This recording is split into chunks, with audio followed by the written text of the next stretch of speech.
The plan has 4 strands: containing the virus, delaying its spread, researching its origins and cure, and finally mitigating the impact should the virus become more widespread. That is, contain, delay, research, mitigate. And let me be absolutely clear that for the overwhelming majority of people who contract the virus, this will be a mild disease from which they will speedily and fully recover, as we've already seen.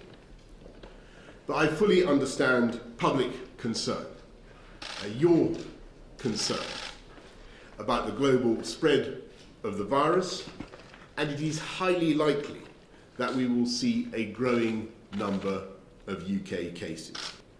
The plan does not set out what the government will do. It sets out the steps that we could take at the right time and on the basis of the scientific advice. Our country remains extremely well prepared, as it has been since the outbreak began in Wuhan several months ago.